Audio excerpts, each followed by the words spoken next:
Okay, my name is Matthew Tapie. I am an assistant professor of theology at St. Leo University. And I'm also the director of the Center for Catholic Jewish Studies. I focus mainly on Catholic Jewish relations in my work. I have a background in Thomas Aquinas, in theology of Thomas.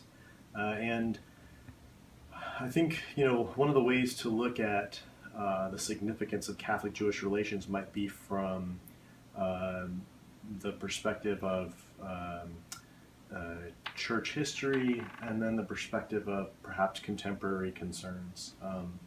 And on church history, one of the things that's most striking about Catholic Jewish relations is that you have here a relationship that has really transformed in the last 50 years from a relationship that was often plagued by mutual suspicion and distrust, and even sometimes, unfortunately, outbreaks of violence between the two communities, and often at times because of unfortunate circumstances where Christians were not treating Jews with the love of Christ. You had a sense in which this relationship was in need of much repair. In the last 50 years, we've seen this relationship become transformed. It's not that Catholics and Jews did not spend time together. They did. In the Middle Ages, they lived together, but in a sense, they were also living apart in the sense that they had distance between themselves through suspicion, as I said, hostility. With the Second Vatican Council, we see a deliberate effort by the Church to call out and address some of the beliefs in Christian history about Jewish people that are unfair and untrue.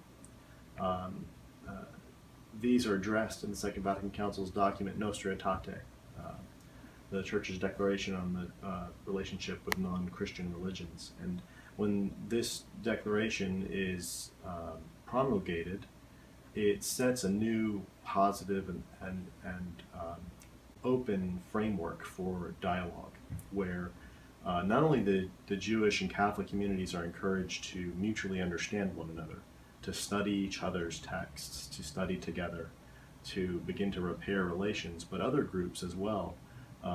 Our Muslim friends are mentioned, and our Hindu friends and the Buddhist friends are mentioned as well.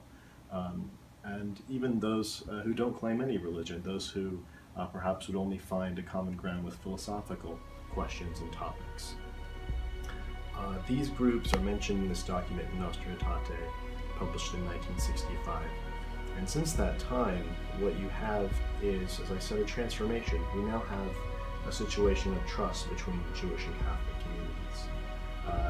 A situation where it's possible to sit down and have deep dialogues on topics that are important to both communities, like God.